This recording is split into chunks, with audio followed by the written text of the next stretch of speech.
ओम नमः सिद्धेभ्य नमः समय साराय स्वानुभूत्या चकासिते चित स्वभावाय भावाय सर्वभावान्तरच्छिदे अनंत धर्मणस्तत्वं पश्यन्ति प्रत्यगात्मना अनेकांतमयी मूर्ति नित्यमेव प्रकाशताम् वन्दे तु सर्वसिद्धे ध्रुवचलमणोभवं गदिं पत्ते भोक्षामि समय पाहुर मृडमूसुद केवली भड़िदम्। समय सार कर्ता कर्म अधिकार ये अपन ने प्रारंभ किया है। आचार्य कुंद कुंद देव द्वारा रचित यह समय सार अशरीरी होने का ग्रंथ है। इसमें अपने त्रिकाली ध्रुव भगवान आत्मा की चर्चा है और त्रिकाली ध्रुव भगवान आत्मा के श्रद्धान, उसके अनुभव और उसके ज्ञान के लिए समर्पित यह शास्त्र है। इसमें आचार्य कुंद कुंद देव कर्ता कर्म अधिकार के स्वरूप आत्मा पर द्रव्य का कर्ता धर्ता नहीं है। आत्मा एकमात्र अपने ज्ञान स्वभाव का ही कर्ता धर्ता है। अनादि काल से अज्ञानता के कारण हमने और आपने जितने भी संसार में जो भी जीव अभी चार गति का भ्रमण कर रहे हैं वो एकमात्र इस अज्ञानता के कारण कर रहे हैं कि वो अपने को शरीर रूप, संयोग रूप, रागादि रूप अनुभव करते हैं और पर द्रव्य का कर्ता भोक्ता अपने को मानते हैं। आचार्य कुंद कुंद भगवान हमको समझाते हैं कि हे भाई, हम भी कभी अज्ञानता के कारण ऐसा ही मानते थे, ऐसा ही अनुभव करते थे जैसा वर्तमान में अज्ञानी जीव तुम सभी हम सभी कर रहे हैं। वो कहते हैं लेकिन बाद में वेद ज्ञान के बल से जब वस्तु स्वरूप की सच्ची समझ आई और वेद ज्ञान के बल से आत्मा का अनुभव हुआ, तब हमारी ये भ्रांति दूर हो गई कि एक द्रव्य दूसरे द्रव्य का कर्ता धर्ता है, आत्मा शरीर का कर्ता धर्ता है, अथवा शरीर और आत्मा एक है, अथवा ये रागादि विकारी परिणाम मैंने किए, ये सब मिथ्या मान्यता निकल गई और हम आज अनंत आनंद को भोग रहे हैं। हे भव्य जीवों, तुम्हारी ये बात अगर समझ में आती है तो तुम भी ये बात स्वीकार करो और अपने चैतन्य भगवान आत्मा का अनुभव करो और अनंत सुखी हो जाओ। ये आचार्य कुंद कुंद देव हमसे प्रेरणा करते हैं, हमें उपदेश देते हैं। तो कर्ता कर्म अधिकार में हमने पिछली क्लास में गाथा पढ़ी थी। गाथा को एक बार फिर पढ़ लेते हैं, फिर उसके बाद इसकी टीका बहुत ही जोरदार है। अमृतचंद आचार्य देव, ये समझ लो आचार्य कुंद कुंद देव तो बहुत संक्षेप में अपनी बात को कहते हैं, लेकिन आचार्य अमृतचंद देव उसका इतना सुंदर तर्क युक्ति से इतनी बढ़िया व्याख्या करते हैं कि अगर कोई जीव आचार्य कुंद कुंद देव को समझ नहीं पाए तो वो अमृतचंद आचार्य के माध्यम से उसको समझ सकता है। तो अभी अपन पहले गाथाएं पढ़ते हैं और उसके बाद टीका पढ़ते हैं। जावण वेदी विशेषतरम तू आदास बाढ़ दोडम्पी अर्णाणि ताव दूसो ओहादिसु वट्ठ दे जीवो ओहादिसु वट्ठ तस्य तस्य कम्मस्य संचयो होदी जीवस्य सेवं बंधो बड़े दो खलु सब दर से जीव जब तक आत्मा और आश्रव इन दोनों के अंतर को भेद को नहीं जानता, तब तक वह अज्ञानी रहता हुआ क्रोधादिक आश्रवों में प्रवर्तता है। क्रोध आदि में प्रवर्तमान उसके कर्म का संचय होता है। वास्तव में इस प्रकार जीव को कर्म बंध होता है, ऐसा सर्वज्ञ देव ने कहा है।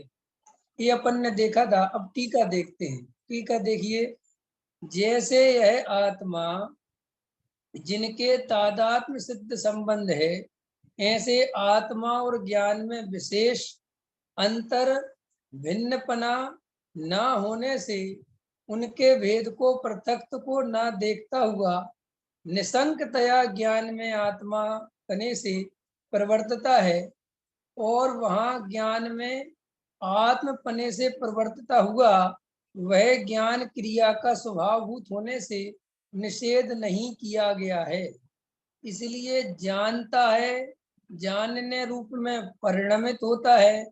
इसी प्रकार जब तक यह आत्मा जिन्हें संयोग सिद्ध संबंध है, ऐसे आत्मा और क्रोधादि आश्रमों में भी अपने अज्ञान भाव से विशेष न जानता हुआ उनके भेद को नहीं देखता, तब तक निशंकतया क्रोधादि में अपने पने से प्रवर्तता है, और वहां क्रोध आदि में अपने पन से प्रवर्तता हुआ वह यद्यपि क्रोधादि क्रिया परभावभूत होने से निषेध किया गया है, तथापि उस स्वभावभूत होने का उसे अभ्यास होने से क्रोध रूप परिणमित होता है, राग रूप परिणमित होता है, मोह रूप परिणमित होता है। अब यहाँ जो है आत्मा अपने अज्ञान भाव से ज्ञान भवन मात्र सहज उदासीन अवस्था का त्याग करके अज्ञान भवन व्यापार रूप अर्थात क्रोधादि व्यापार रूप प्रवर्तमान होता हुआ प्रतिभाषित होता है, वह करता है।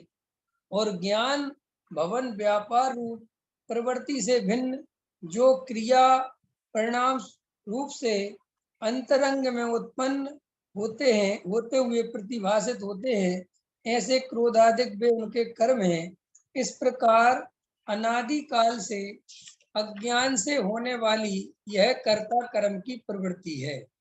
इस प्रकार अपने अज्ञान के कारण कर्ता कर्म भाव से क्रोधादि में प्रवर्तमान इस आत्मा के क्रोधादि की प्रवृत्ति रूप परिणाम को निमित्त मात्र करके स्वयं अपने भाव से ही परिणमित होता हुआ पौद्गलिक कर्म इकट्ठा होता है। इस प्रकार जीव और पुद्गल का परस्पर अवगाह जिसका लक्षण है, ऐसा संबंध रूप बंध सिद्ध होता है। अनेकांतात्मक होने पर भी अनादि एक प्रवाहमान होने से जिसमें से इतरेत्र आश्रय दोष दूर हो गया है, ऐसा वह बंध कर्ता कर्म की प्रवृत्ति का निमित्त जो अज्ञान है उसका निमित्त है। देखो आचार्य अमृतचंद देव क्या कहते हैं। आचार्य अमृतचंद देव अपने से कहते हैं कि देखो भाई, ये पूरी टीका का सार बता रहा हूं मैं। आचार्य अमृतचंद देव अपने से कहते हैं कि ज्ञान और आत्मा, क्या दोनों चीजें पकड़ना, ज्ञान और आत्मा, इन दोनों के बीच में तादात्म्य सिद्ध संबंध। कौन सा संबंध है? तादात्म्य सिद्ध संबंध। तादात्म्य सिद्ध संबंध किसे कहते हैं? तो तादात्म्य सिद्ध संबंध उसे कहते हैं जो अनादि काल से हो और अनंत काल तक रहे, जिसको किसी भी कीमत पर अलग नहीं किया जा सकता, उसका नाम है तादात्म्य सिद्ध संबंध। तो देखो अब प्रश्न है, हमारा तादात्म्य सिद्ध संबंध किसके साथ हो सकता है?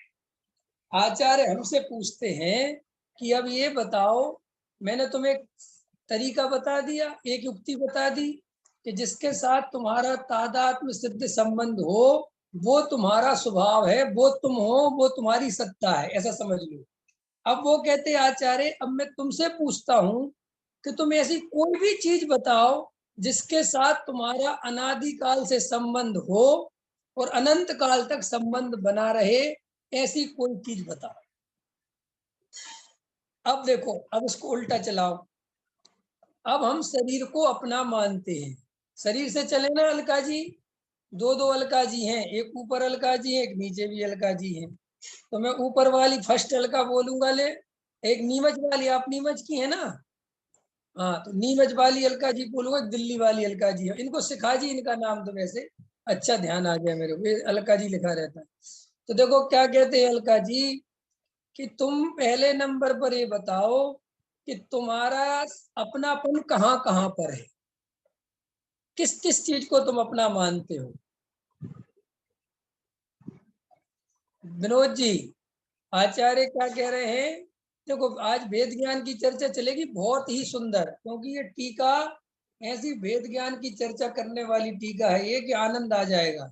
आचार्य कहते हैं कि तुम जिन संयोगों को अपना मानते हो, तुम कहते हो मेरी पत्नी, मेरा पति, मेरे बच्चे, मेरे माँ बाप, मेरे भाई बहन, ये सब जीवंत जो सजीव पदार्थ हैं, सचेतन पदार्थ हैं। आचार्य कहते हैं एक बात का जवाब दे दो, क्या तुम्हारा इनके साथ अनादि अनंत संबंध है क्या? ये तुम्हारे साथ अनादि काल से थे और अनंत काल तक रहेंगे, क्या ये बात तुम मानते हो क्या? ये बात संभव है क्या?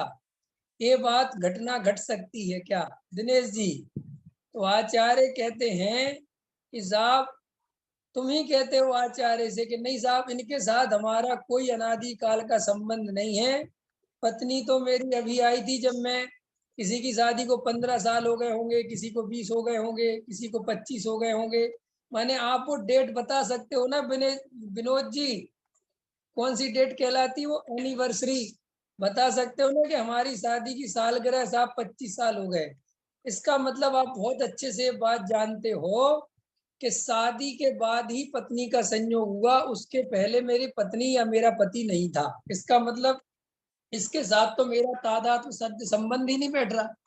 अब तुम्हारे हमारे माँ बाप हैं, माँ बाप हमारे सामने ही हमें छोड़ के चले जाते हैं कि नहीं चले जाते हैं, और हम बने रहते हैं कि नहीं बने रहते हैं।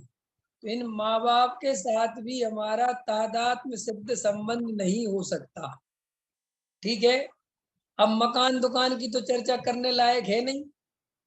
अब आचार्य कहते हैं देखो, मैंने तुम्हारे मुंह से ये बात कहलवा ली कि जिन संयोगों के लिए तुम परेशान हो रहे हो, रात और दिन चिंता कर रहे हो, रात और दिन आकुलता कर रहे हो, रात और दिन आर्त रौद्र ध्यान कर रहे हो, उनके साथ तुम्हारा कोई तादात्म्य सिद्ध संबंध नहीं है। माने वे तुम्हारे साथ ना तो सदा काल से थे और ना वे सदा काल रहेंगे। बराबर है ये बात? यहाँ साहब बिल्कुल बराबर है। तो आचार्य हमसे कहते हैं, तिलक जी, राजेश जी, आचार्य हमसे कहते हैं तो फिर तुम्हें इतनी मोटी बात समझ में क्यों नहीं आती कि साहब आप कहते हो, आचार्य कहते हैं तर्क और युक्ति से तो बात समझ में आती है, लेकिन उनमें अपनापन नहीं निकलता, उनमें से एकत्व बुद्धि नहीं टूटती। तो क्यों नहीं टूटती? ये बात समझ में आने पर भी क्यों नहीं टूटती? उसका मात्र एक कारण है कि हमें वहां सुख की कल्पना चलती है कि सुख मिलेगा। इसीलिए जब तक पर द्रव्य से सुख मिलेगा ये मान्यता रहेगी, तब तक कितना ही समझाया जाए कि पर द्रव्य को छोड़ दो, वो तुम्हारा नहीं है, उससे तुम्हारा कोई संबंध नहीं है, ऐसा सुनने पर भी वहां छोड़ने को राजी नहीं है। समझ में आया कमलेश जी?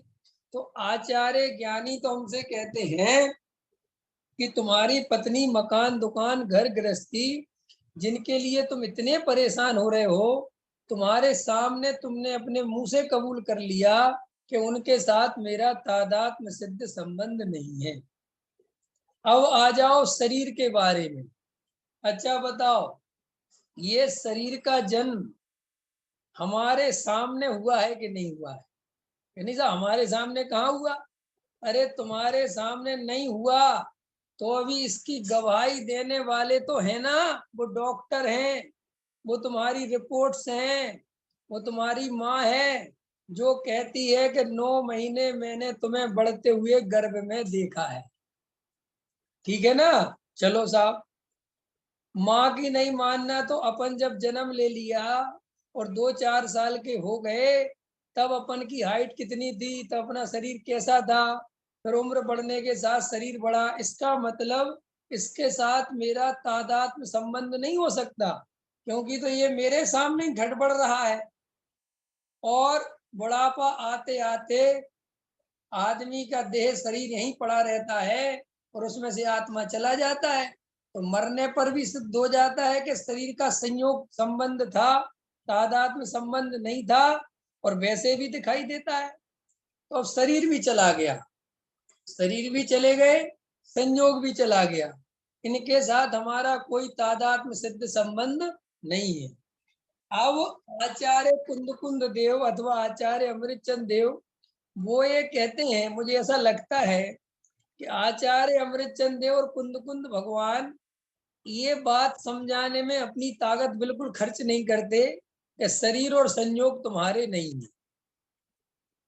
क्योंकि आचार्य ये समझते हैं कि ये बात तो बहुत आम है, बहुत साधारण बात है, और ये कोई भी समझा सकता है। बोलो, महाअज्ञानी भी कह देते हैं क्या क्या बोलते रहते हैं, एक दिन बिक जाएगा माटी के मोल, है ना, जीवन में रह जाएंगे प्यारे तेरे बोल, और क्या क्या बोलते हैं सब, है ना, आत्मा निकल जाएगा, पिंजरा पड़ा रह जाएगा, पंछी उड़ जाएगा, ऐसे तो सब बोलते ही है ना। तो हमारे आचार्य कुंद भगवान, अमृतचंद भगवान ये बात कहते हैं कि हम इस बात पे एनर्जी खर्च नहीं करते हैं, अपनी ताकत नहीं लगाओ कि शरीर और संयोग तुम्हारे नहीं है। वो कहते हैं तो तुम किसी से भी समझ के आ जाओगे और तुम्हें 2 मिनट में खुद भी समझ में आ जाएगा।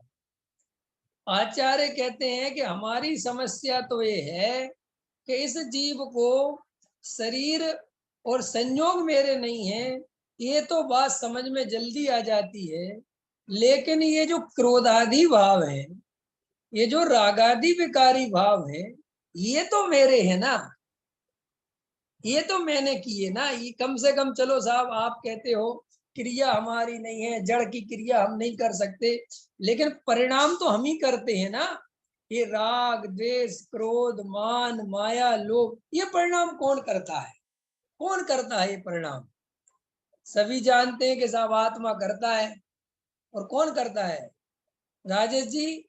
आत्मा ही करता है ना ये सब परिणाम। तिलक जी, कौन करता है राग आदि विकारी भाव? कहते साहब सही बात है साहब, हम ही तो करते हैं, और कौन करता है? आचार्य कहते हैं बस यहीं पे आके सबसे ज्यादा उलझन है। शरीर का भेद ज्ञान कराना कठिन नहीं है, संयोग से भेद ज्ञान कराना कठिन नहीं है, वो तो कोई भी नहीं समझाए तो भी हम भेद ज्ञान कर लेते हैं। अपने बच्चों से ही माँ बाप बोलने लगते हैं, अरे भैया हम सब जानते हैं तुम कोई हमारा साथ देने वाले नहीं हो, हम सब जानते हैं सब स्वार्थ के साथी हैं। पति पत्नी में लड़ाई हो जाती है तो वो कहते किस घड़ी में तेरे से शादी कर ली, पति कहता है तेरे से किस घड़ी में शादी कर ली। तो इसका मतलब ये बात समझाना कोई बड़ी बात नहीं है। लेकिन अंदर जो मेरे परिणाम चल रहे हैं, जो मेरे अंदर क्रोध चल रहा है, मान चल रहा है, मायाचारी चल रही है, ये सब परिणाम चल रहे हैं, ये तो मैं ही कर रहा हूँ। तो आचार्य कहते हैं कि ये तुम्हें लगता है कि तुम कर रहे हो, कि साहब मुझे क्यों लगता है कि मैं कर रहा हूँ?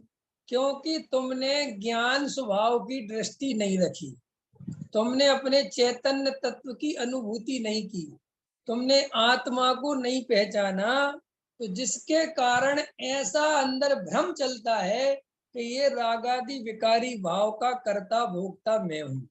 तो देखो अब आचार्य अपने से क्या कहते हैं। अब आचार्य कहते हैं कि जैसा तुम्हारा ज्ञान के साथ तादात्म्य सिद्ध संबंध है, ऐसा तुम्हारा राग के साथ नहीं है। देखो, जो राग अभी हमारा चल रहा है, अभी आप स्वाध्याय सुनने का राग चल रहा है, अभी क्लास बंद होने के बाद कोई दूसरा राग चलने लगेगा, तो राग तो बदल जाएगा, लेकिन जो राग अभी चल रहा है उसको जानने वाला, और जो अभी आधे घंटे बाद दूसरा राग चलेगा उसको जानने वाला बदला क्या? जानने के काम में कोई कमी आई क्या? तो आचार्य कहते हैं कि तुम्हारा ज्ञान, तुम्हारा सदा काल जानने रूप परिणमित होता है, बदलता नहीं है, और अनादि अनंत रहता है, उसका कभी नाश नहीं होता।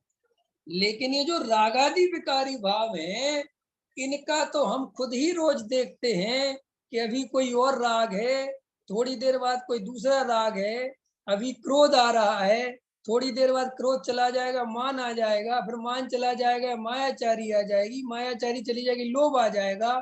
इसका मतलब ये जो कसाय भाव है, ये बदलते हुए परिणाम है, ये सदा काल एक रूप रहने वाले परिणाम नहीं है। तो आचार्य कहते हैं हमसे कि तुम अपने ज्ञान स्वभाव में तो अपनेपन से परिणमन करो, उसे तो अपना मानो कि ये जो जानना देखना हो रहा है, ये जो जानने देखने का कार्य चल रहा है, ये तो मैंने किया, मेरा है, इसमें तो पूरा अपनापन करो और आनंदित रहो कि ये मेरी वस्तु है, इसमें अपनापन करो। इसमें अपनापन करने का निषेध नहीं है, लेकिन आचार्य कहते हैं कि क्रोध आदि विकारी भावों में अपनापन मत करो, क्योंकि वो तुम्हारा स्वरूप नहीं है। कि साफ क्रोध आ जाता है तो, मान आता है तो, मायाचारी होती है तो, वो कहते हैं कि उनको आते हुए भी, परिणमन होते हुए भी अपने से भिन्न जानना है, यही धर्म का पुरुषार्थ है। सभी लोगों के मन में एक प्रश्न बहुत चलता है कि धर्म का पुरुषार्थ क्या है। कल मैंने प्रवचन किया था, सुबह का प्रवचन सबने सुना होगा, कि धर्म कठिन नहीं है, धर्म तो बहुत सरल है। धर्म इतना सरल है, इतना सरल है कि कोई भी जीव कहीं पर भी धर्म कर सकता है। इसके लिए जिनवाणी साफ साफ कहती है कि नरक गति में पड़ा हुआ नारकी जीव जो महाकसायवान हो रहा है, जिसके कसायों की सीमा का अंत नहीं, इतनी कसाय हो रही है, वो जीव भी वहां पर सम्यक दर्शन की प्राप्ति माने धर्म कर सकता है। त्रयंच गति का जीव, जिसे भोजन के अलावा कुछ दिखाई नहीं देता, जो अनंत कष्टों के बीच में डला है, आचार्य कहते हैं, ज्ञानी कहते हैं, सर्वज्ञ कहते हैं कि वो त्रयंच गति का, चाहे कुत्ता हो, चाहे बिल्ली हो, चाहे सुअर हो, चाहे चिड़िया हो, चाहे कबूतर हो, चाहे भैंस हो, चाहे शेर हो, चाहे चीता, कोई भी हो, वो सभी जीव अगर धर्म करना चाहें तो वे धर्म कर सकते हैं, उन्हें कोई बाधा नहीं है। देव गति के देव, जहां विषय भोगों की आंधी बह रही है, तूफान चल रहा है, जहां रात और दिन भोगो भोगो भोगो भोगो, भोग ही भोग मिलते हैं, ऐसी देव गति में भी आचार्य कहते हैं कि वहां पर भी जीव धर्म करना चाहे, सम्यक दर्शन प्राप्त करना चाहे, तो उसे कोई रोकने वाला नहीं है। तो जब इन तीन गतियों में कोई रोकने वाला नहीं है, तो मनुष्य गति में कोई रोकने वाला है क्या तिलक जी? कोई नहीं है। लेकिन मनुष्य गति में रोकने वाले हैं, क्योंकि तीन गतियों में उपदेश नहीं चलता, भाषण नहीं चलते, पंडित नहीं बैठे तीन गतियों में, महाराज नहीं बैठे तीन गतियों में।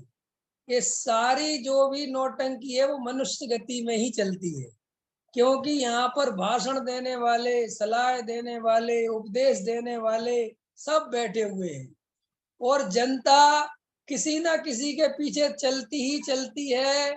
वो शांति कभी किसी को पकड़ेगी, कभी किसी को पकड़ेगी, कभी किसी को सुनेगी, कभी किसी को सुनेगी। तो धर्म तो बहुत सरल था। धर्म में था क्या? धर्म में ये जो टीका पड़ी है, ये जो गाथा पड़ी है, आचार्य अपने से ये कह रहे हैं कि ज्ञान स्वभाव तुम्हारा है, वो तुम हो, उसमें अपनापन कर लो, और एक क्रोधादि भाव विकार है, इसको अपना मत मानो, और इन दोनों के बीच में भेद ज्ञान करना सीख लो कि जे क्रोधादि भाव मेरा स्वरूप नहीं है और ज्ञान स्वभाव मेरा स्वरूप है। बस इस धारा को अपने चित्त में दौड़ाते रहो, ये वेद ज्ञान की धारा तुम्हारे अंदर बहती रहे, बस तुम धार्मिक हो गए, बस तुम सम्यक दृष्टि हो गए। इसके अलावा ना तो सम्य सागर का पहाड़ चढ़ना है, ना तुम्हारे लिए कोई महाराज के पैर धोने हैं, ना तुम्हारे लिए कहीं कुछ करने की जरूरत ही नहीं है। समझ में आया? ये बात जब तक हमें स्वीकार नहीं होगी, तब तक हमें धर्म कठिन लगता रहेगा।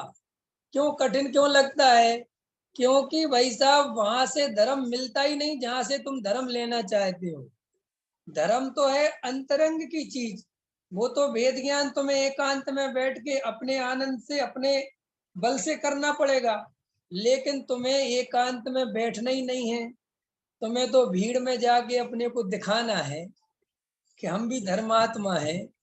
तुम्हें तो पंडितों से दोस्ती करनी है, पंडितों में विशेषज्ञता बननी है कि पंडित से हमारी ज्यादा से ज्यादा, पंडित जी से हमारी विशेष पहचान हो जाए। बड़े पंडित जी आ गए साहब तो हमारा अकेले में मिलना हो जाए, विशेष मिलना हो जाए।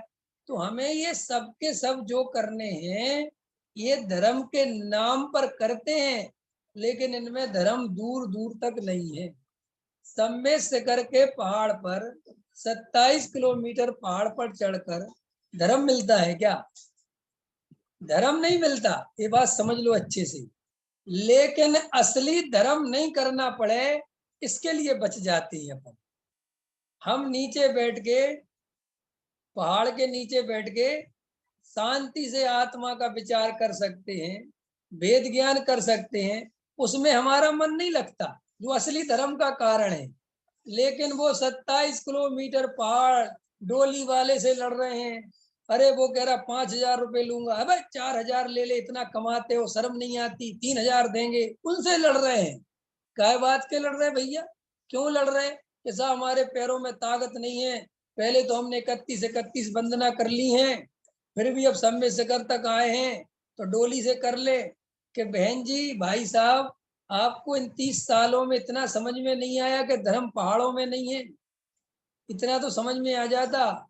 लेकिन अंदर वो मान्यता भरी पड़ी हुई है कि कैसे भी करके पहाड़ चढ़ लो।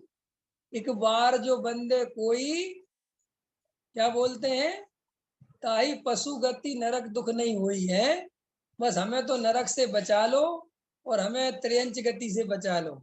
वहां की हमें मनुष्य गति में कोई दिक्कत नहीं है, और देव गति की तो हम टिकट चाहते ही चाहते हैं, देव गति तो भिजवा दो। अगर सही बता रहा मेरा बस चले तो मैं तो कहूँ सम्मेद शिखर का पहाड़ चढ़ोगे तो देवगति में भी नहीं जाओगे, ये भी और समझ लो। तो खाली वो नरक और पशु से नहीं बचाता, वो देवगति में भी नहीं भेजेगा। ख्याल में है ना? फिर क्या करोगे? हम बदल देंगे। एक मैंने परसों का प्रवचन कहा, कल के ही मैं कहा था पता नहीं, मैंने कहा वो सम्मेद शिखर जो है वो नकली है। अनुरंजन जी, मैं कल प्रवचन कर रहा था तो मैंने कहा वो सम्मेद शिखर नकली है। मैंने अभी एक जगह पढ़ा है, मुझे बहुत पुराना ग्रंथ मिला है, और असली सम्मेद शिखर तो तिजारा जी में है। सारे भगवान नीचे ही बैठ गए थे, कोई ऊपर ऊपर नहीं गया, तो मुझे बिल्कुल इन्फॉर्मेशन पक्की है। तो एक एक भाई एकदम तुरंत बोले, पंडित जी सही है क्या ये बात? सच में है, सही है क्या? तो मैंने कहा क्या करोगे, क्या करोगे? देखो हमारी कितनी गजब गजब की बातें हैं। एक तरफ तो हम लोग कहते हैं कि ऐसी कोई जगह नहीं है जहां से सिद्ध भगवान नहीं हुए, कहते हैं ना। लेकिन हम अपने घर में जो जमीन है उसके पैर कभी नहीं छुएंगे, उस तरफ हमारा ध्यान कभी नहीं जाएगा। हम जाएंगे तो वहीं जाएंगे जहां से पार्श्वनाथ गए थे, और हमें कोई सिद्ध शिला दिखाई नहीं देती, और कहीं सिद्धालय दिखाई नहीं देता। तो इसका मतलब समझते हो ऐसा क्यों? क्योंकि हमारे अंदर कोई विचारशीलता नहीं है, हमारे अंदर कोई भी अंतरंग में सचेतनपना नहीं है। एक भी हम विचार नहीं करते कि हम कर क्या रहे हैं, क्या नहीं कर रहे हैं, हमें क्यों कर रहे हैं, किस लिए कर रहे हैं। देखो मैं आपसे एक प्रश्न करता हूं, जब आपको एक बात पता चल गई कि धर्म अंतरंग में है और कहीं नहीं है, जब आपने समय सार की टीका पढ़ ली कि आचार्य कहते हैं रागादि विकारी भाव और चैतन्य स्वभाव, इन दोनों के बीच में भेद ज्ञान करना है कि रागादि विकारी भाव तुम्हारा स्वभाव नहीं है, इनके साथ तुम्हारा तादात्म्य संबंध नहीं है, और ज्ञान स्वभाव तुम्हारा स्वभाव है, उसका तुम्हारे साथ तादात्म्य सिद्ध संबंध है। और इन दोनों के बीच में भेद करो जो तुमने जन्मों जन्मों से नहीं किया। शास्त्रों में साफ साफ लिखा है कि इस जीव ने अनादि काल से जब भी धर्म करने का अवसर मिला तो एक आत्मानुभव नहीं किया और बाकी सब कुछ किया। छह ढालाकार जी ने साफ साफ लिखा, वो छह ढाला जी में अकेला नहीं लिखा है, वो बहुत आगम प्रमाणिक वचन है। वो मुनि व्रत धार अनंत बार ग्रेविक उपजायो, पैनिज आत्म ज्ञान बिना सुख लेस न पायो। ये बात पढ़ने के बाद भी, ये बात समझने के बाद भी, तदात्म नहीं तादात्म्य, तदात्म नहीं तादात्म्य, राजेश जी पूछ रहे हैं ना, तो तादात्म्य सिद्ध संबंध, वो तो आप समय सारजी में देख लेना, वहां मिल जाएगा।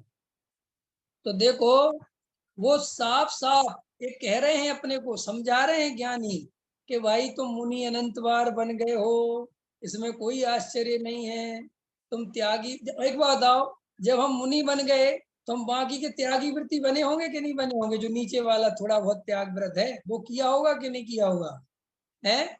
अच्छा, जमीकंद छोड़ा होगा कि नहीं छोड़ा होगा? बन छोड़ा होगा ना साहब, कैसी बात करते हो, जब मुनि तक बन गए।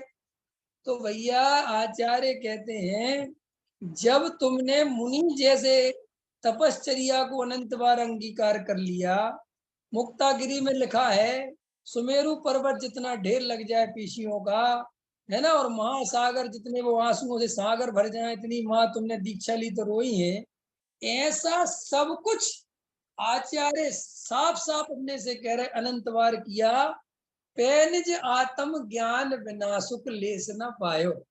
पर तुमने अपनी आत्मा का सच्चा ज्ञान, भेद ज्ञान, आत्मानुभव नहीं किया, इसलिए तुम्हारी श्रद्धा सम्यक नहीं हुई, तुम्हें सम्यक दर्शन की प्राप्ति नहीं हुई।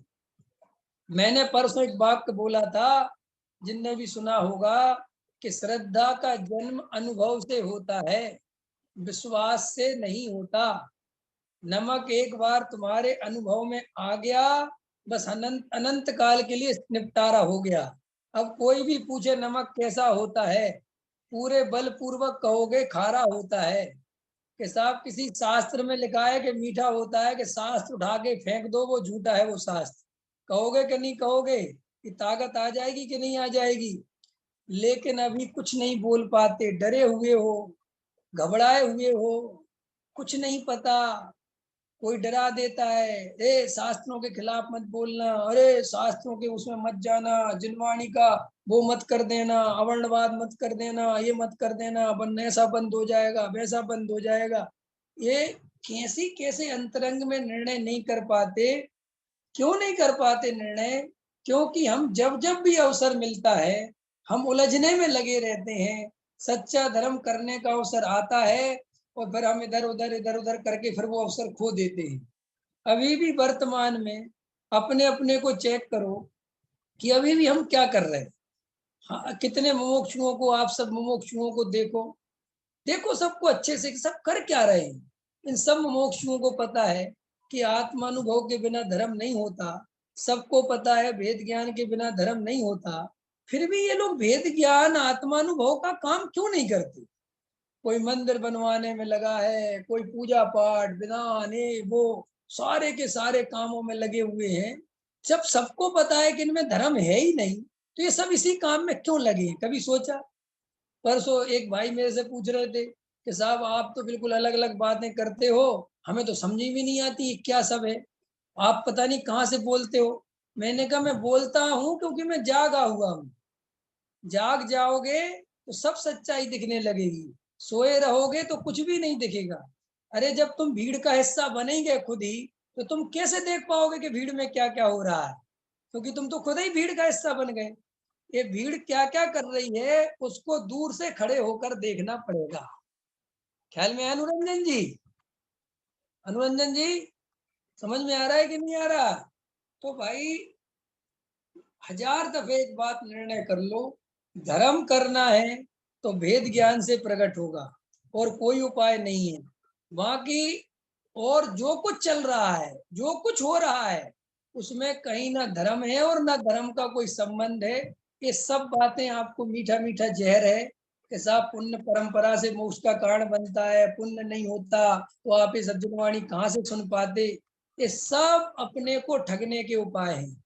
देखो भाई, पुण्य का उदय जितना चाहिए था उतना मिल गया, टोडामल जी साहब कहते हैं जितनी जरूरत थी निमित्तों की वो सब मिल गए।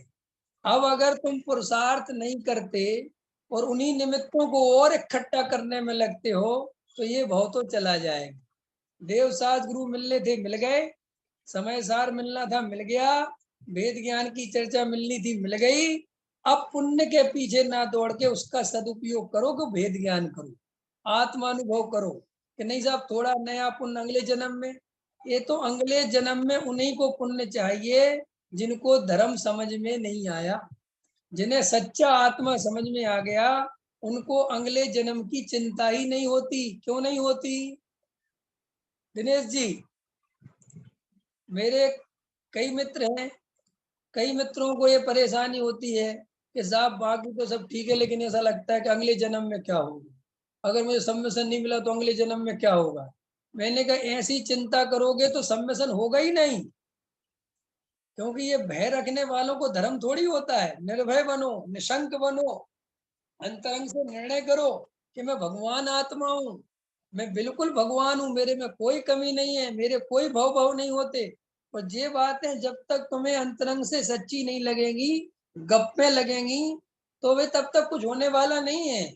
आचार्य हमसे कितनी बड़ी बात कह रहे, सोचो तो आचार्य अमृतचंद देव कितनी बड़ी 1000 वर्ष पहले ये बात कह रहे हमसे कि भाई तुम्हें क्रोधादि भाव में निशंक प्रवृत्ति नहीं करनी है, क्रोधादि विकारी भाव को अपना नहीं मानना है, उसके कर्ता भोक्ता नहीं बनना है कि साहब वो क्रोधादि विकारी भाव हमारे अंदर तो होते हैं, हम नहीं करते तो कौन करता है। आचार्य कहते हैं वो तुम नहीं करते, वे अपनी योग्यता से होते हैं, एक बात। और दूसरी बात, वो जो पूरब में कर्म बंधा था, जो तुमने अज्ञानता से बांधा था, वो उदय में आता है, वो निमित्त है। तो साहब अब क्या करें, हम क्रोधादि विकारी भाव करना नहीं चाहते। तो आचार्य कहते अगर ऐसा सिस्टम होता कि हम क्रोधादि विकारी भाव करना नहीं चाहते और वे होना बंद हो जाता तो फिर हमें कुछ समझाने की जरूरत ही नहीं थी। आचार्य हमसे ये नहीं कह रहे हैं कि तुम क्रोधादि विकारी भाव में लगे रहो, वो हमें रास्ता यही बता रहे हैं कि बेटा हम तुम्हें यही तो समझा रहे हैं कि जो क्रोधादि विकारी भाव, जो अज्ञान भाव डायरेक्ट अभाव नहीं कर सकते तुम, भाषणबाजी से अभाव नहीं हो सकता। बोलो अनुरंजन जी, क्रोध बुरा है कि अच्छा? संजीव जी बैठे हैं, संजीव जी आवाज आ रही है? क्रोध अच्छा है कि बुरा? बुरा है ना साहब? तो आचार्य कहते हैं कि छोड़ दो, जब बुरा है तो छोड़ दो ना। अरे हमारा बच्चा पैदा नहीं होता 5 साल का और सबके सब बोलने लगते हैं कि क्रोध बुरा है, क्रोध बुरा है। तो 5 साल की उम्र में जो बात तुम्हें समझा दी गई, अब 55 साल के बूढ़े होने को आ रहे हो तो अभी क्रोध करना छोड़ क्यों नहीं देते हैं साहब? आप भी मजाक करते हो, ऐसे थोड़ी छूटता है। मान करना छोड़ क्यों नहीं देते, मायाचारी करना छोड़ क्यों नहीं देते, लोभ कसाय छोड़ क्यों नहीं देते? कि मजेदार बात है, वो भाषण देने से नहीं छूटती, वो बार बार उसको गाली देने से नहीं छूटती, उसको बुरा कहने से, कर्म बंद का कारण कहने से, विकार बुरा है, कर्म बंद कराता है, इसको नहीं करना चाहिए, ऐसे उपदेश देने से नहीं छूटती। आचार्य कहते हम तुम्हें अगर असली में कसाय छोड़नी है तो हम तुम्हें रास्ता वो ही बता रहे कि क्या रास्ता है, कि उसे अपना मानना छोड़ दो। तो ये गजब की बात है। देखो डॉक्टर साहब एक उदाहरण देते हैं इस बात को समझाने के लिए। डॉक्टर साहब कहते हैं कि तुम्हारा बच्चा बिगड़ रहा है, 20-22 साल का हो गया, अब वो बिगड़ रहा है, गलत संगति में जा रहा है ना, और जो उस उम्र में होते हैं वो सब उस काम में लगा हुआ है। तो अब माँ बाप बहुत परेशान है कि हमारा लड़का बिगड़ रहा है, हमारा लड़का बिगड़ रहा है, हमारा, और उसको रोज भाषण देते हैं तुम बिगड़ो मत, बिगड़ोगे तो तुम्हारा ये हो जाएगा, वो हो जाएगा, ये गलत बात है, तुम उसके साथ मत घूमा करो, तुम उसके साथ मत घूमा करो। उसे रोज मम्मी पापा बैठ के भाषण देते हैं। तो वो 2-4 दिन तो बड़े अच्छे से सुनता है, फिर वो 2-4 दिन में, 5 दिन में, 10 दिन में बिल्कुल अभ्यस्त हो जाता है कि इनका काम तो है समझाना और हमारा काम है समझना। लेकिन मजा तो उसी की गली में जाके आता है। समझ में आएगी नहीं? आ गए? अब वो रोज भाषण दे रहे हैं, रोज भाषण, वो भी फिर वो धीरे धीरे ठीक है मुझे पता है सब ठीक है ठीक है, वो कुछ भी सुधरने वाला नहीं है। अब डॉक्टर साहब कहते हैं इसको सुधारने का उपाय क्या है, कि इसको सुधारने का उपाय ये है कि इसका जो समय वहां लग रहा है इसको कहीं और किसी काम में लगा दो।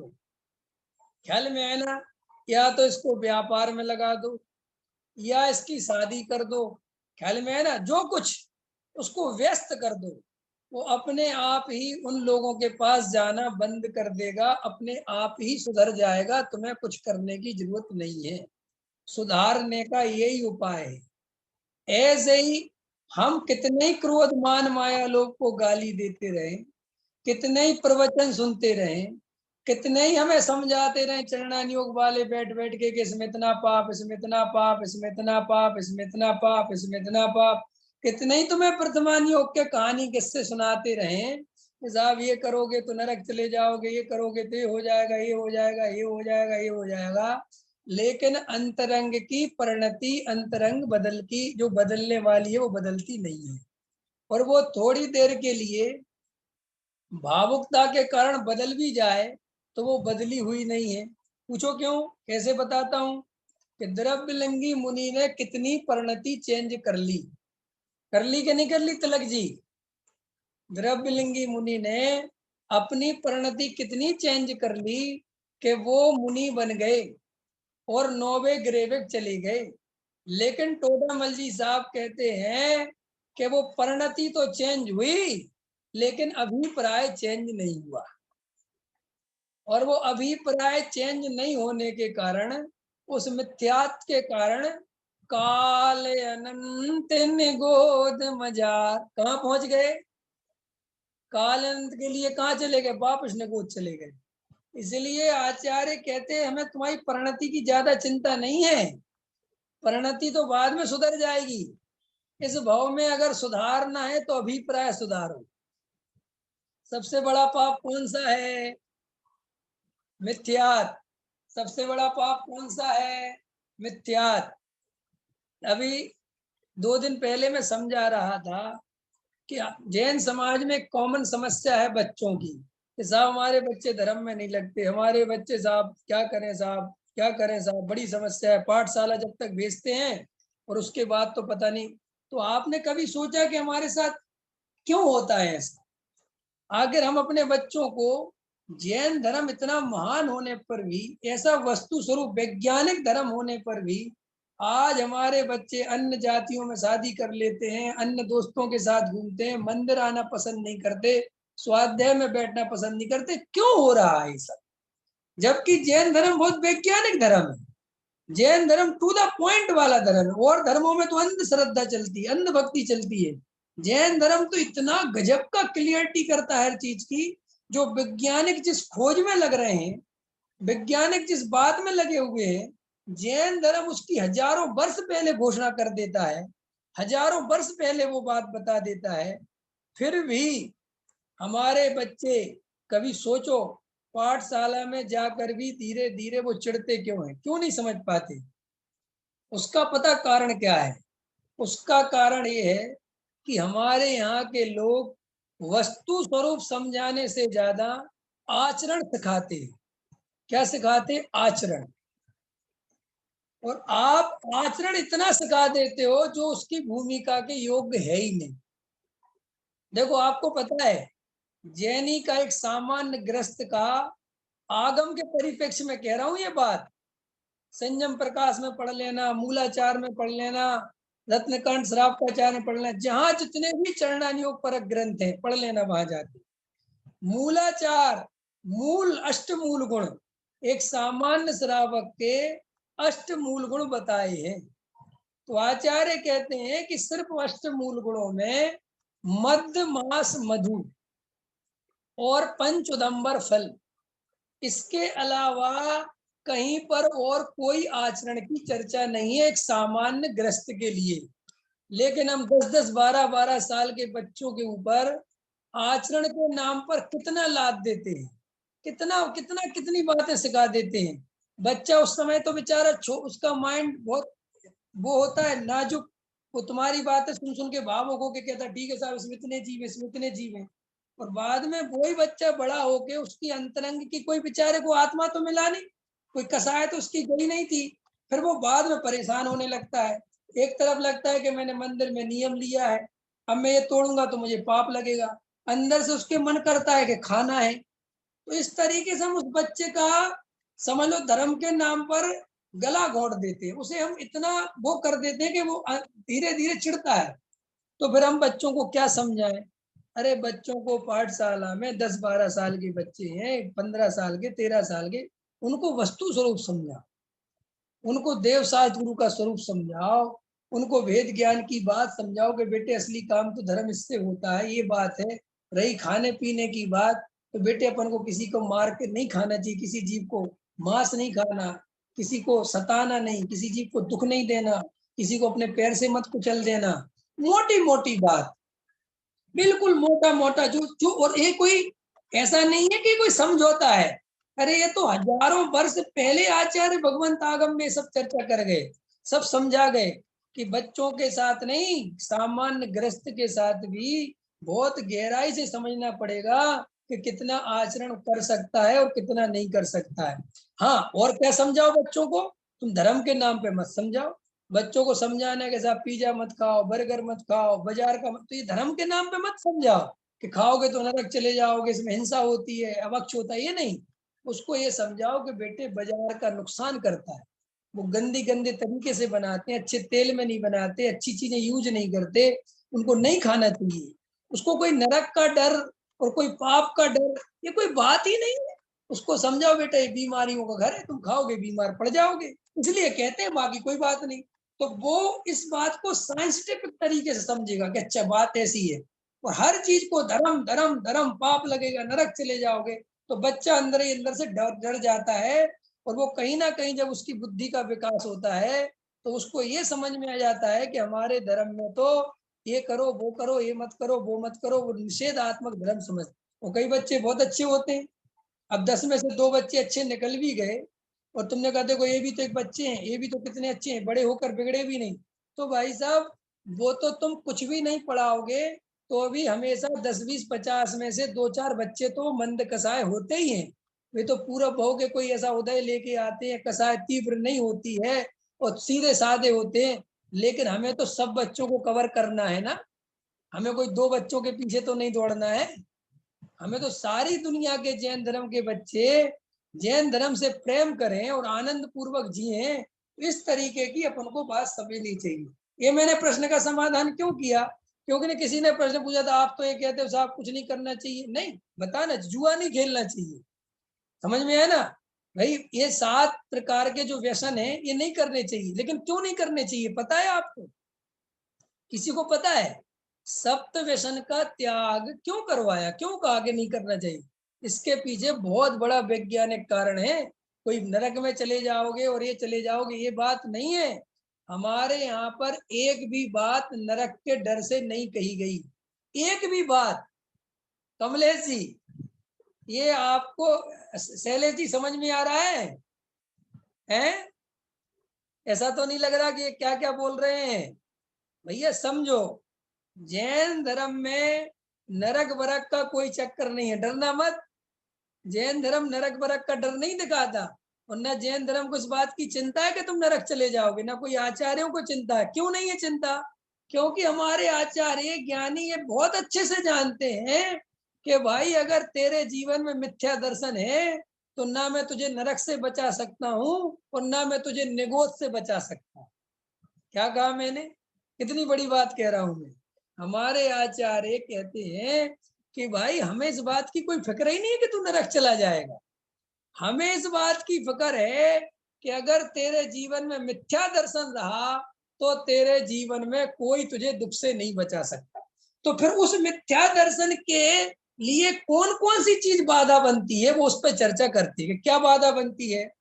कि अगर तुम बहुआरम परिग्रह के पीछे दौड़ोगे, तो तुम्हारे परिणामों में आकुलता रहेगी, तुम्हारे पास समय नहीं रहेगा। और जब समय नहीं रहेगा तो तुम निराकुलता का वेदन नहीं करोगे, तो आत्मा का वेद ज्ञान कब करोगे बैठ के? इसलिए बहुआरम परिग्रह के पीछे दौड़ने को मना किया। जुआ खेलने को मना क्यों किया? कि भाई अगर तुम जुआ खेलोगे, वहां दाव लगाओगे, तो तुम्हारे परिणामों में बहुत अस्थिरता बनेगी और हो सकता है तुम अपना घर दाव पे लगा दो। युधिष्ठिर ने तो अपनी पत्नी तक दाव पे लगा दी थी, और फिर क्या पांडवों की दशा हुई वो सब अपन ने देख रखा है। तो अपने आचार्य भगवंतों ने कहा कि हम तुमसे जुआ कहते हैं, हम तुम्हें वेश्या कहते हैं, हम तुम्हें परिस्त्री कहते हैं, हम तुम्हें एक शिकार करने को कहते हैं, क्योंकि ये सब कारण आकुलता रूप है, इनमें विशेष आकुलता पैदा होती है। इसलिए उन्होंने कहा कि जिन कामों में आकुलता पैदा होती है, हमें वो काम नहीं करने चाहिए। और वो इसलिए नहीं कि तुम नरक चले जाओगे, वो इसलिए कि तुम्हारा समय कीमती है, और अगर तुम्हारे समय में आकुलता के काम करोगे तो तुम समय सार की चर्चा शांति से कैसे सुनो। अब मान के चलो आप लोगों में से व्यापारी होंगे कोई, अब किसी को कमाने की इतनी हो कि मैं तो 11 बजे रात तक दुकान खोलूंगा, मैं तो 11 बजे तक अपना व्यापार धंधा कर, तो समय सार की क्लास कैसे सुनेगा? तो आचार्यों ने कहा कि भैया बहुआरम परिग्रह का चक्कर छोड़ो, जितना उसमें संतोष रखो, क्योंकि वेद ज्ञान करना है, मुश्किल समय है। तो इस तरीके से हम जब भी कोई आचरण की बातें करें तो उसमें इस बात का ध्यान रखना चाहिए कि भाई वो आचरण मिथ्या दर्शन के नाश के लिए होने चाहिए, और उसका कोई प्रयोजन नहीं है। क्या कहा मैंने? और कोई प्रयोजन नहीं है। हमारे जो मुनिराज इतनी सावधानी रखते हैं, वो जीवों की रक्षा के अभिप्राय में नहीं चलते, ध्यान रखना, क्योंकि अंदर से तो उनका श्रद्धान है कि मैं एक भी जीव को बचा नहीं सकता, एक भी जीव को मार नहीं सकता। फिर वो इतनी सावधानी क्यों रखते हैं? याद रखना, वे सावधानी नहीं रखते, उनका जीवन इतना ज्यादा पवित्र होता है और इतनी आत्मा का आनंद लेते हैं वो, और इतना भेद ज्ञान की परिणति उनके अंदर चलती है कि वे कभी बेहोश नहीं होते, उनका हमेशा होश बना रहता है। इसलिए उनके बैठने में, उठने में, चलने में, खाने में उनकी कोई आसक्ति नहीं होती। तो आसक्ति नहीं होने के कारण उनको अपने आप ही देख के चलने का भाव आता है, अपने आप ही देख के बैठने का भाव आता है। अंतर समझ में आया मैं क्या कह रहा हूँ? जैसे हम और आप भी जब बहुत अटेंशन में रहते हैं, बहुत कोई चीज हमारे, समझ लो कोई चीज हो रही है तो हम जागरूक हो जाते हैं, तो हम भी छोटी छोटी बात का ध्यान रखते हैं कि नहीं रखते हैं? ऐसा समझ लो, थोड़ी देर के लिए आपके घर में सब सो रहे हैं और आप रात को 12 बजे उठे, 1 बजे उठे, तो आप कोशिश करते हैं ना लाइट नहीं जलाऊं, बहुत धीरे धीरे कदम रखूं, कोई डिस्टर्ब नहीं हो जाए। तो आप जितने जागरूक रहते हैं, जितने आप अंतरंग से जागे हुए होते हैं, उतनी आपकी बाहर में सावधानी आ जाती है। तो इस तरीके से हमें अपने जीवन में आचार्य इस टीका के माध्यम से हमसे कहते हैं कि धर्म का कारण वेद ज्ञान है, और वेद ज्ञान एकमात्र अंदर में जो राग आदि का, देखो बाहर में तो हम कुछ कर नहीं सकते, जी हाथ उठना है तो उठेगा, नीचे जाना है तो जाएगा, ये हमारा कुछ लेना देना नहीं। आचार्य कहते तुम तो आंख बंद करो, और अथवा मत करो, अपने आप बंद हो जाए तो ठीक है, बंद करने की जरूरत भी नहीं है। तुम तो शांति से अंदर चलने वाले भावों को देखो, देखो कि अंदर क्या क्या हो रहा है, अंदर मुझे क्या क्या दिखाई दे रहा है। तो जब अंदर से आपको ये दिखाई दे रहा है कि मेरा आत्मा जानने देखने वाला है, और ये रागादि विकारी भाव ये मेरा स्वरूप नहीं है, बस आचार्य कहते अब इन दोनों के बीच में भेद ज्ञान करो बैठ के। ये रागादि विकारी भाव मेरा स्वरूप नहीं है एक बार, और ये जो जानने देखने का परिणाम है ये मेरा स्वरूप है एक बार। और ये ज्ञान स्वभाव में अपनापन करो, और रागादि विकारी भाव के ज्ञाता बनो। ज्ञान स्वभाव में निसंकतया प्रवृत्ति करोगे तो मेरा स्वरूप है, और रागादि विकारी भाव को भिन्न करके देखो कि ये मेरा स्वरूप नहीं है। ऐसा तुम घंटों कर सको तो घंटों करो, दिन भर कर सको तो दिन भर करो। इसी का नाम ध्यान है, इसी का नाम भेद ज्ञान है, इसी से सम्यक दर्शन होता है, इसी से सम्यक ज्ञान होता है, इसी से सम्यक चारित्र होता है, इसी से स्वरूप में रमणता होती है। यही असली धर्म है, इसके अलावा और कोई दूसरा धर्म नहीं है, और कहीं धर्म नहीं है, बाकी वो सब धर्म के नाम से चलते हैं, ये अलग बात है। और वो चलेंगे, उसकी कोई बुराई नहीं, वो तो चलेगा, उसमें कौन रोकेगा, ख्याल में है ना, वो तो चलेगा। लेकिन आपको सावधानी पूर्वक समझ जाना है कि धर्म तो भैया अंतरंग की चीज है, बाहर में कहीं कुछ नहीं है। अभी हम लोग समाज में रहते हैं तो हमें फॉर्मेलिटी करनी पड़ती है, लोगों से मिलना जुलना पड़ता है, आना जाना पड़ता है, मंदिर में भी, सब जगह। लेकिन वहां अंदर निर्णय कर लो कि यहाँ कोई धर्म वरम नहीं है, ये तो एक सामाजिक व्यवस्था है। इसलिए, और मैं समाज में रहता हूँ, मैं भी घर गृहस्थी में हूँ, इसलिए मुझे ये सब व्यवहार निभाना है। अंतरंग में तो धर्म मेरे स्वयं के अनुभव से ही प्रकट होगा, और स्वयं का अनुभव एकांत में जितना समय मिले वेद ज्ञान में बिताओ, नियम से तुम्हें आत्मानुभूति होगी। इसी मंगल भावना के साथ आज अपनी बात पूरी करते हैं, समय हो गया है। आप लोगों से कुछ पूछने का विकल्प होता भी है, लेकिन समय इतना जल्दी बीत जाता है, तो आज मैं आप लोगों से कुछ नहीं पूछ रहा हूँ। आप लोगों को सब समझ में आ गया होगा। अगर कोई बात समझ में नहीं आई हो तो मेरे को व्हाट्सएप पर मैसेज कर देना। नेक्स्ट क्लास में कोई बात होगी तो अपन उसको रखेंगे। अभी मेरे भीमगली मंदिर में प्रवचन नहीं है, तो यूट्यूब पर आपको प्रवचन सुनने अभी नहीं मिलेंगे।